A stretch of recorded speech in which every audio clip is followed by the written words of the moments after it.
दिसंबर पाकिस्तान की तारीख का स्याह तरीन दिन है। बांग्लादेश की तकलीफ अपनी जगह, वो मेरा अपना भाई था, वो मेरा जिस्म कटा है, उसकी पेन पे मैं कोई बहस नहीं कर रहा कि मारा वो दिल पे तीर के निकली है हाय हाय।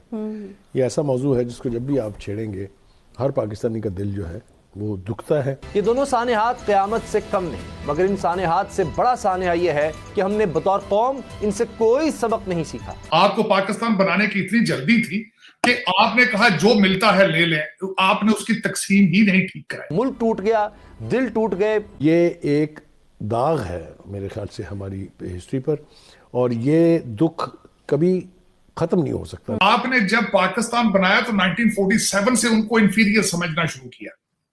आप बंगालियों को सेकंड क्लास सिटीजन समझते थे। आपको मैं बताना चाहता हूं 90,000 लोगों ने बेशक सरेंडर किया होगा, मगर 32,000 लोग थे जो सिर्फ लड़ सकते थे। मोदी साहब गए थे बांग्लादेश और उन्हें हसीना वाजिद ने मुल्क का हाईएस्ट सिविल अवार्ड दिया था, और वहाँ खड़े होकर उन्होंने छाती ठोक के कहा था कि जी मैंने ट्रेन किया था मुक्ति बानी को, मैंने भेजी थी हिंदुस्तान की अफवाज मशरक़ी पाकिस्तान में वहाँ की आज़ादी की तहरीक की मदद करने के लिए। 135,000 लोग 32,000 लोगों के खिलाफ लड़ रहे थे, और उनके पास टोटल एयर सुपीरियरिटी थी। अफगान भाइयों का कलेजा अभी तक ठंडा नहीं हुआ। आप उनकी चौकियों पर धनाधन किए जा रहे हैं और वो आपके आवाम को टनाटन किए जा रहे हैं। समझ ही नहीं सकता हूं कि पाकिस्तान की सिक्योरिटी को आप प्रोटेक्ट कैसे करेंगे। आप यकीन कर सकते हैं कि हमारे एम्बेसडर पे 100 गोलियां चली हैं, 100 गोलियां चली है हमारे एम्बेसडर के खिलाफ। काबुल में पाकिस्तानी सफीर पर 8 स्नाइपर शॉट फायर किए गए थे, गोलियों के 100 राउंड इसके अलावा थे। और अब तो हमें पता चल गया है ना कि ये टेररिस्ट का देश घर बन गया है। टीटीपी, दाइश, आईसिस, अल कायदा, इंडियन सब कॉन्टिनेंट, रॉ, ये सब उधर हैं, इकट्ठे हुए हैं। हमारे पास सब मौजूद है, हमारे पास सब कुछ है, तो फिर हम क्यों एटम बम बना करके भी जूतेगा। और हमलों का सिलसिला दराज होता जा रहा है। गुज़िश्ता रोज एक बार फिर फायरिंग का तबादला हुआ था, जिसके नतीजे में एक शहरी जाँ बहक और 12 जख्मी हुए थे, जबकि 4 रोज पहले भी उसी जगह बिला इश्तियाल फायरिंग से 6 अफराद जाँ बहक हुए थे, और नवंबर में भी ऐसा ही सानेहा पेश आ चुका है। हिलाली साहब, चमन बॉर्डर पर असल मसला इस वक्त है क्या? देखिए, सीधी सादी बात यह है कि चमन बॉर्डर पे टीटीपी और मेरे ख्याल में ये टीटीए जो इस वक्त हुकूमत कर रहे हैं, इन्होंने फेंस को जो लगा हुआ है उधर, उसको डिसमेंटल करना चाह रहे थे, और किया उन्होंने। और हम शायद कॉट बाय सरप्राइज जैसे वो कहते हैं, और हमने शुरू में कुछ नहीं किया। तो शायद यही वजह ये है कि उन्होंने सोचा कि हम चलें, इसको निकालते जाएं, हम तो वी ऑलवेज अपोज दिस। तो उन्होंने जब फिर किया तो हमने रिएक्ट किया। रिएक्शन हमारा एक था, बम्बार्डमेंट उन्होंने सिविल एरियाज, सिविलियन एरियाज पे, सिविलियन घरों पे। बिल्कुल। तो काफ़ी कैजुअल्टी रेट्स हुए। जाहिर है हमने उस तरीके से जवाब नहीं दिया, मगर सुना है कि हमने उनके कोई मिलिट्री चीज़ों पे हमला किया था, मगर इट्स नॉट इनफ। ये काफ़ी नहीं है। आपको सोचना चाहिए, ये कभी नहीं मानेंगे वो फेंस, शुरू से ये नहीं मान रहे हैं। तो अब आप क्या कर सकते हैं? मुझे नहीं पता, ये कोई मिलिट्री पे है, क्या क्या रिएक्शन माइन करेंगे आप अपने बॉर्डर्स को?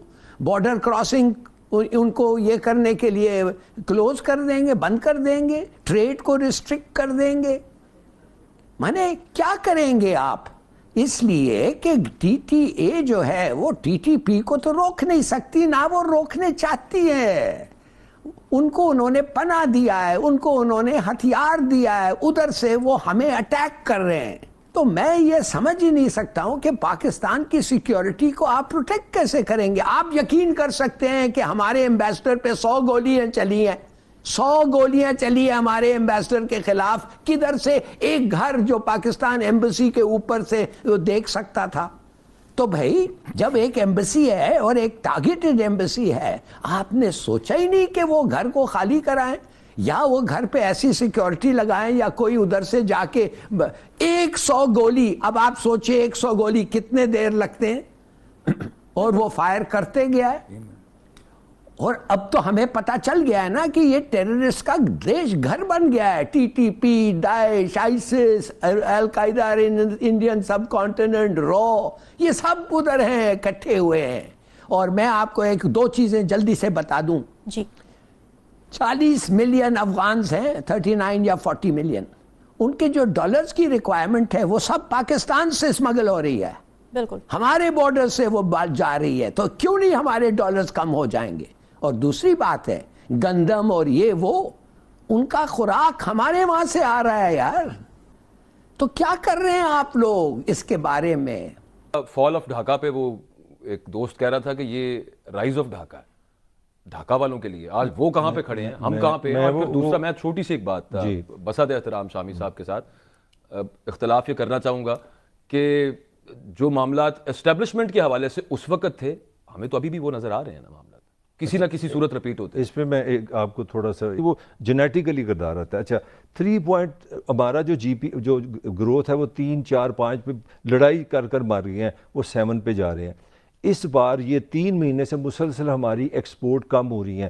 میں حیران رہ گیا ہوں, بنگلہ دیش کی پچھلے مہینے 5 بلین اضافہ ہوا ہے. میں اضافے کی بات کر رہا ہوں. پھر ہماری ریمیٹنس, یہ بھی لے لیں, نومبر کو پاکستان کی ریمیٹنس کم ہوئی ہیں, آن دی کنٹرری بنگلہ دیش کی اضافہ ہوئی ہیں. نمبر 4 سب سے بڑی بات جو پاکستان نے 1971 تک ایک جو کنسیپٹ تھا وہ یہ تھا کہ بنگال میں پاپولیشن بہت ہے. کوڈ یو بلیو انہوں نے ہم سے ہاف جو پاپولیشن کنٹرول بہتر کیا ہے. وومن ایجوکیشن میں ہم سے آگے ہیں, وہ ایجوکیشن میں ہم سے آگے ہیں, ہر جگہ ثابت کیا انہوں نے ثابت کیا سے لے کے سر پاکستان کے انہوں نے بنگلہ دیش میں یہ ایک چیز ثابت کر دی ہے کہ ان کا جو مینجمنٹ ہے, ان کا جو پولیٹیکل سسٹم ہے, ان کی جو گورننس ہے وہ ہم سے بہتر ہے. بالکل ٹھیک ہے. ہلو دوستو, نمسکار. میں آج آپ